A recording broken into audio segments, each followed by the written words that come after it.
Here is a project named Noah Ark.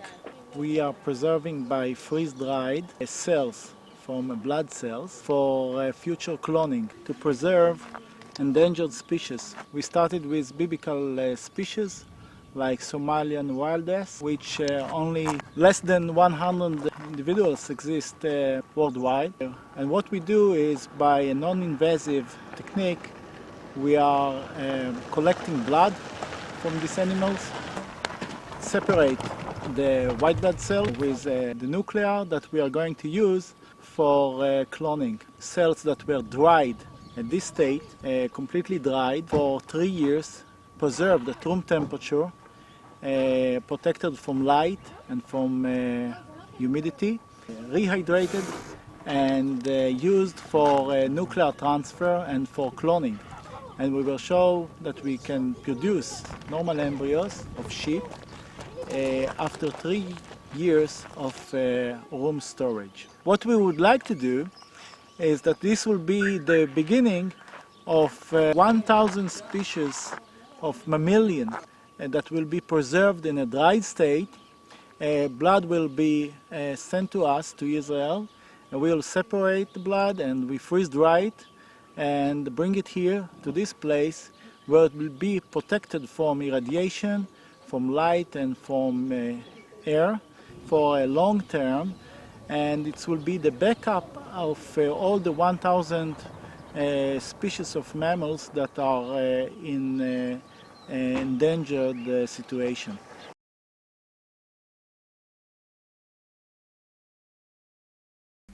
When we started to do this work with Amir, it was almost 11 years ago. These are the cells that are going to use for nuclear transfer. So first step, open the vial and then add some water, okay, rehydrate them after 7 years, and then inject them into enucleated oocytes. Beautiful. You have to be very gentle now. They are fragile. 7 years completely dry, and now suddenly water is back. Well, I wanted to publish the paper on no living cells. Nature was a little bit concerned that that wasn't true. Nobody wanted to believe that no living cells could be useful for nuclear transfer. That was a very strong breakthrough. The problem is that there are many people concerned about biodiversity reduction all over the world. 20% of species, even not only wild, but domestic ones, domesticated species, it means cattle, horses, pig, goats, they are disappearing, they are shrinking. All the population, local breeds, perfectly adapted to particular environments are just disappearing. You have very few, they call them industrial breeds, which are taking over all over the world because they're more productive. But of course this means there is a dramatic reduction of the gene pool in a dead population, which is something we should be avoided. You have to consider that 70% of the species which are endangered live in Africa, in very hot countries.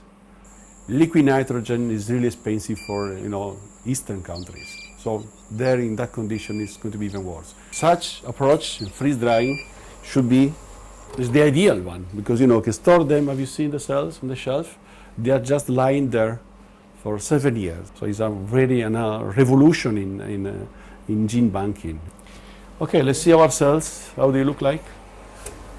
So these are the cells. As you can see, the pellet, the white pellet on the bottom of the tube, should be 150,000 cells. Okay, so potentially 150,000 animals.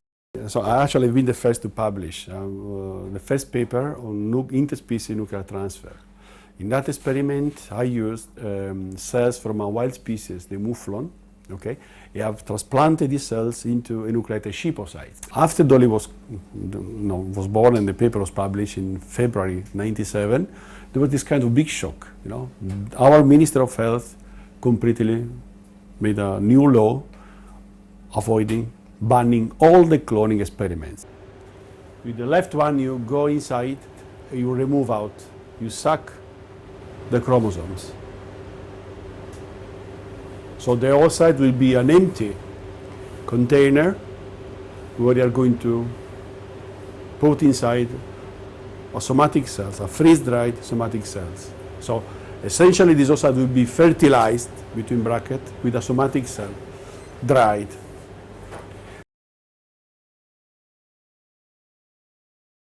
By putting a nucleus in a new cells to do the therapeutic cloning in the future, I'm imagining an infant saving some of this DNA, freeze dry, can be frozen and left lyophilized in your house.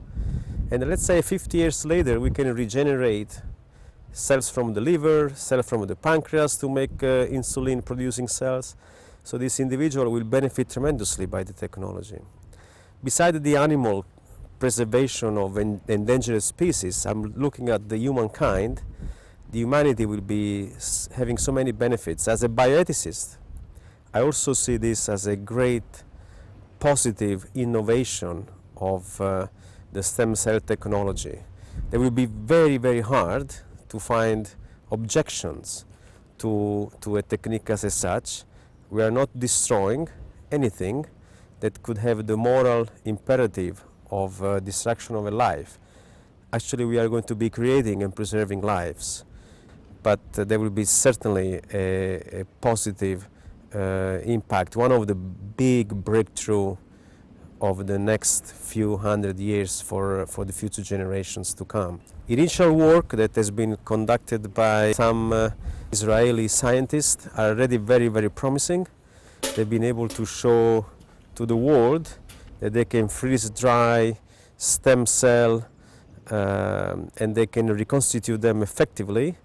And these initial experiments in animals are always welcome because they really pave the way to introduce the technology in humans. Like in every single development of a technology, if there is exploitation, if there is misuse of a technology because you want to do designers, so you have this perverted ideas of doing something that is going to produce the superhuman, that's obviously is going to find a lot of opposition, a lot of criticism. We are not talking about that here. We are talking about preservation of endangered species, preservation of humankind, trying to preserve the well-being of the humankind for our journey on the earth.